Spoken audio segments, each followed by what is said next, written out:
Alright, this Ask Misty is actually a vlog response to a vlog response. Yeah. I'm responding to his vlog response to another one of my videos, and therefore it's a chain of questions. His name is James Maples, and first of all, you have no excuse to look busted. End of story. I never look busted. Just kidding.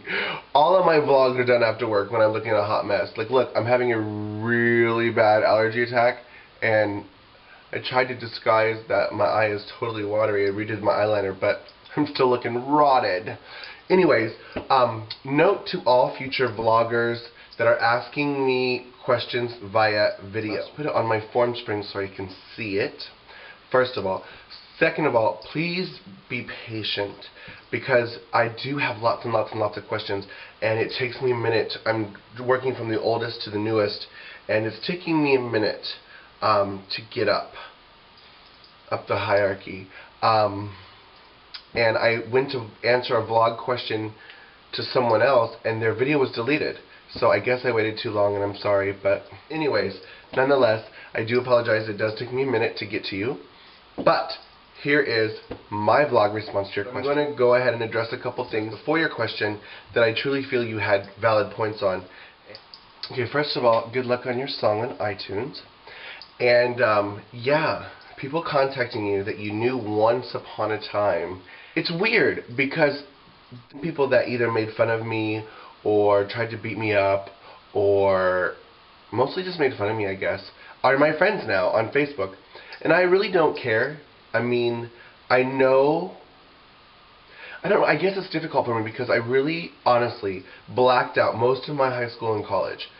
I mean, I really have to think about some things and be like, did that happen? What really happened there? Because I really don't care. I don't know if that's a bad thing or a good thing, but basically what I'm saying is, the really bad things that I do remember, I will always remember. And I know, like, some people that really tried to torment me in school tried to contact me again and was like, hey, I'm sorry, I wish we were friends back then, I want to be a friend now. And I've approved their friendships. Anyone that I went to high school with, I approved their friendship. Even though I will never move back. The summer before my senior year, my parents moved to Kentucky, and I graduated from a Kentucky high school. So I'm the class of '94 from 2 different schools, and I will never live in either of those places again, but I will always approve their friendships. If they message me and be like, hey, we went to school together, that's where you come from. And the reality is, if they apologize or if they send an olive branch, I will always approve their friendship, but at the same token, in the back of my mind, I know that they're assholes. And I will never trust them as far as I can throw them, so to speak. So I do think I'm going to go back to Indiana and maybe perform at a bar there and invite all the people that I went to high school with just to reach out and be like, hey, look, you know, because people do change. I've changed, you know, but like I said, if you were an asshole and really vindictive or mean, I probably won't trust you. But I'll let you be in my life as, you know, like, hey, oh yeah, we went to high school together. It's weird because one of the guys that rode my school bus, his mom asked me to be a friend on Facebook. And I'm like, I don't think I know you. And she's like, you went to school with my son Mark. Anyways, I proved her. But it's hard because I have 5,000 friends and they blocked my account. But never mind, I have a fan page now, and so I'm sending everyone there. So unless I need to tag you in photos, unless we see each other in real life, you should just be in my fan page. Or unless you're a celebrity and one day we'll be friends in real life. Anyways, back to your video. Alright, about your tests and celebrities making friendship. I definitely agree with you. I do think that the new people in your life, you kind of do have to put them through a test. And it's not like a hardcore test, but it is a subliminal test. When I get around new people, I'm nice to everyone, and I'm eager to hang out with everyone, but at the same time I'm very guarded. Like, you have to start off with 50% trust, and they go up and down from there. You know, you're like, okay, let's go, let's hang out, let's see whatever, but I might need to get out of here. You never know, you know. And as far as celebrities making new friends, I think that if you're a huge celebrity, like let's say for example Lady Gaga, if you're Lady Gaga and you're working all the time, that bitch never stops working. She's working every day. She's on the bus or on a plane, going from here to there to there. The friends that you're going to make are the people you surround yourself with, which are your makeup artist, your photographer, your costume designer, the people that you hire to be the team around you. And that's only the friends that you need. I'm not at that level, and you know, maybe one day I will be, where I surround myself with a team, but right now everyone's my friend. The funny thing is, I've said this many times, there's over 3,000 people on my phone, but I can count on one hand my true friends. Probably because I am very guarded, and I keep everyone at a comfortable distance. Maybe it's good, maybe it's bad, maybe it's lonely, but when I'm not working, I really don't go out anyway, you know? And the people that are persistent, and they're like, hey Misty, let's go to a movie, and they constantly, hey, I want to hang out, Misty, hey, I want to hang out, hey, I want to hang out. Those are the people that I end up hanging out with, because I don't call people. Well, I do return text messages, but I never call people, and I hardly ever answer my phone. So I guess the persistent people win. I also think that celebrities, their new friends tend to be other celebrities, because they can relate and understand the issues and dramas that they go through, and they can understand and appreciate the distant friendship. We're friends, and we hang out when we can, and we talk when we can, but you're not going to bitch if I don't call you every day, if we don't talk every day, you know, because I don't talk to anyone every day. And you know, I think that's probably, as far as new friends using you, it always happens, and it's my pet peeve.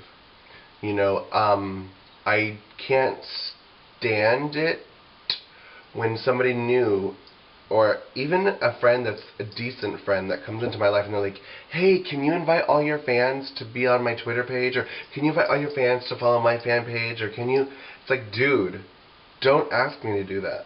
Especially don't ask me to do that if you're not doing it to all of your fans. If I see you putting out commercials saying, oh my god, Misty Eyez is amazing, you need to be on her fan page, I might do the same for you if I believe in your cause. I have learned, for when people try to use you, to start charging for it. Be like, oh yeah, I'll do a wig. I used to do wigs for all my friends just because I like doing wigs. But now I don't have time. And I'm like, sure, I'll do a wig for you, 35 bucks. You know? And it'll be fierce and amazing, and I know what I'm doing now, and not just, you know, working to get better. As far as your comment about people in your real life being real friends, also being fans, I 100% agree. In fact, people that perform and do artistic things in my life that are my friends, I become fans of their work as well. I'm like, oh my gosh, I never knew that you could sing. Wow. It doesn't mean that I'm automatically going to be a fan. Like, I have friends that sing or do things that I'm not a fan of their work necessarily. I like them, and I support them. I'll go to their shows or whatever, but doesn't mean I think that they're amazing. But at the same token, I could be really good friends with somebody that does like my stuff, and I could be really good friends with somebody that has no idea what I do. But it does help if your friends are fans as well. Yeah. I think that's what I'm talking about. As to your actual question, has anyone ever ripped off a look or a signature move or a signature song or a signature anything? What did I do? How did I react? Etc. Yes, yes, yes, and yes. What did I do? Well, at first, well, I guess it depends on the situation. There's a drag queen that used to perform down here in Fort Lauderdale, and she's literally half my size. Like, I'm 6'1", and she's like 4 foot tall. And in heels, I'm 7 foot tall, and she's like 4 foot tall. She's very talented, very, very good character actress, as in she does theater type of stuff. It's really, really good. And I realize the bottom line is imitation is the highest form of flattery. I get it. I understand that. But when you're blatantly ripping something off and making it yours, as far as your makeup, your hairstyles, sleeping with your ex-boyfriends, that's pathetic. And that really pissed me off. And I confronted her about it. In fact, I allowed her to perform in my show. After a couple weeks of being more and more annoyed, I'm not very confrontational. But if I'm going to say something, I'm going to say it in front of everyone, including the audience. And I said it on the microphone. I said, ladies and gentlemen, please welcome to the stage Minimize. And everyone's like, Minimize? I'm like, yeah, she's Mini Misty Eyez. She's Minimize. And then one week I introduced her as Kinkos because she copies everything I do. And that pissed her off. And she came backstage and confronted me. And there was a verbal fight for a minute.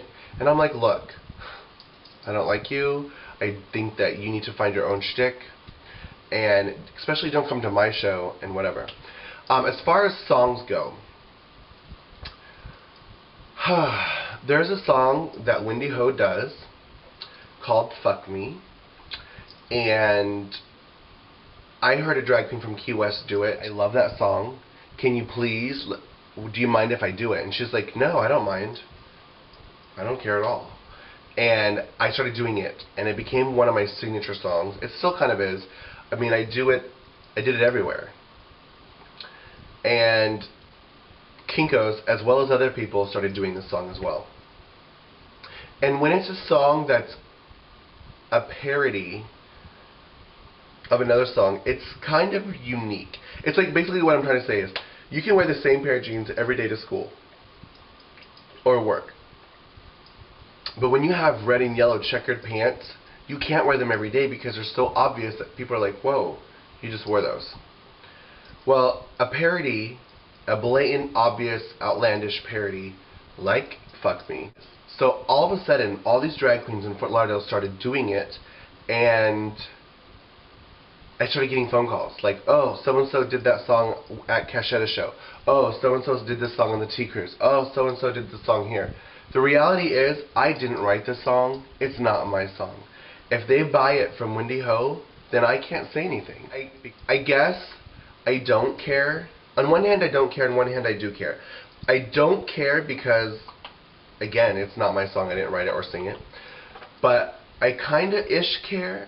If they do it at a bar that I want to perform at, or I do perform at, or I have performed at, or if I'm going to perform at, then it's like, ooh, I don't want to do that song there because now they're going to think of you. Granted, I might do it way better than you, but still, I don't like to copy other people. If I hear of a song, like for example, And I'm Telling You, every drag queen in the world has done this song, and I had never did it until last Sunday when we had an Academy Awards party, and we did an Academy Awards show where songs had to come from movies, and I'm like, you know what? I'm going to do this song because I love Jennifer Hudson, blah, blah, blah. And it's the first time I ever did that song. But I don't like doing songs that other people do, especially in the same town. Like a friend of mine, is very close with me, and was in my drag room one day going through my stuff, and I walked in and I'm like, oh hey, what are you doing in here? And she's like, had one of my headpieces upside down and basically deconstructing it and looking at how I did it. I'm like, bitch, if you want to know, ask me and I can tell you, you know, but don't sneak into my stuff and go through it because that's going to piss me off. And since then, I have never trusted her alone with my things because I know, you know, back then it was in my living room. My whole living room was my drag room, and now I actually have a drag room. The master suite is now my drag room. But back then, I came out of my bedroom and she was in my living room going through my stuff. And that was just tacky and wrong. But, whatever. You learn things the hard way about the people that you love and care about, I guess. And honestly, I don't even care. But thank you for your question. And that was an Ask Misty.